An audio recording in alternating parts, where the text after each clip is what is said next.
A Chicago pizzeria said it's temporarily closed because of the labor shortage, costing it $5,000. Its owner said job applicants weren't turning up to interviews.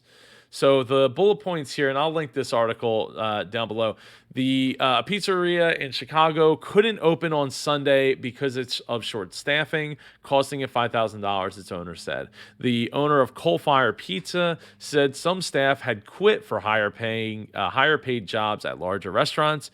And the final bullet point, which I thought was most interesting, which I mean, obviously it's a shame that this owner had to close on Sunday due to not having staff. People were avoiding restaurant jobs partly because of the reputation of a toxic work environment. A pizzeria in Chicago said it couldn't open. We were closed today. I simply do not have enough people, so they wrote on their social media.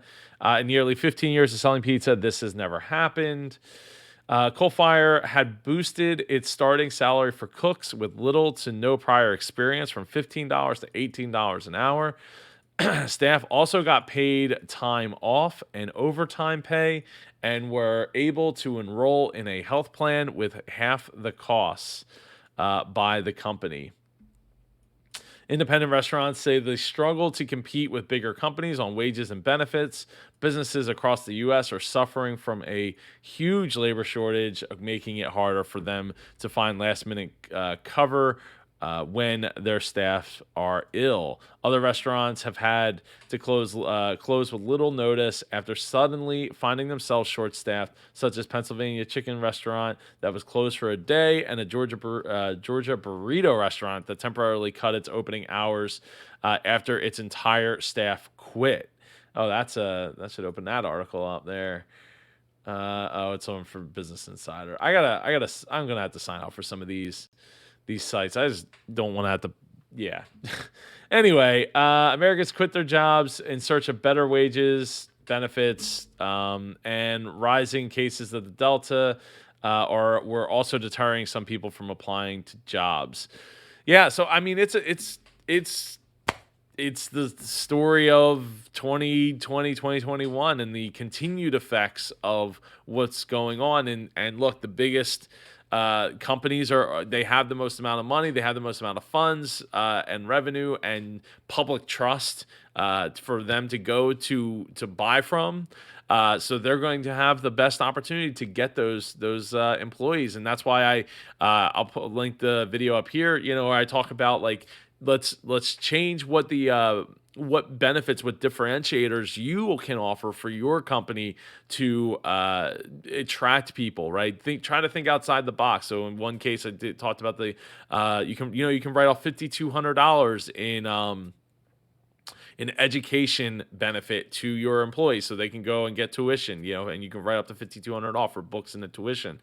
There's pay work today, pay tomorrow, or pay today. There's companies are working with ADP and that other one, I can't think of the name, but to offer these kinds of services so that the it's just one less barrier to entry for a potential employee to want to come and work for you.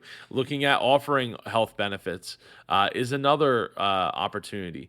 I think what's really crazy is the restaurant industry for years have paid people like $2 an hour, and then you get your tips, and that's supposed to be enough. And I don't agree with that. I think tipping is fine. I have a love-hate relationship with it, but in the short term, it's needed because if you're getting paid $2 an hour, you need something to compensate for that time, that effort and energy and all that you're putting into being there. So I personally would like to see that change, and I know it has changed across the country, slowly but surely. But yeah, I mean, it is crazy, right? And the effect on the economy of paying somebody with no experience as a cook $18 an hour is going to have a ripple effect on everything, especially if and when those big companies like Amazon, Target, Walmart are able to fulfill all the positions that they have, their needs at that level.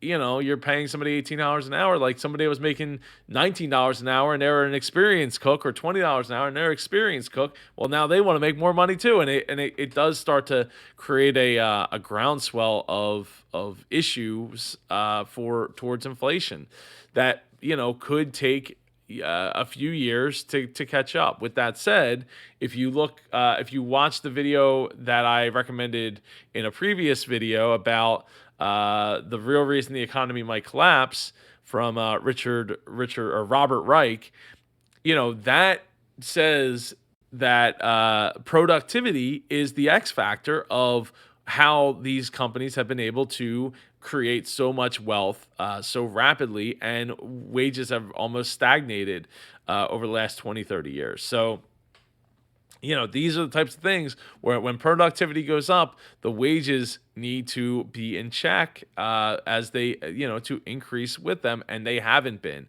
So now you get the band-aid effect of ripping it off all at once, and then everybody feels like, oh wow, like everything's going to come to a grinding halt. Well, it shouldn't, because I always say, like, if you're not giving raises to your employees on the regular, if you're not setting them up on a schedule, you're setting yourself up for failure.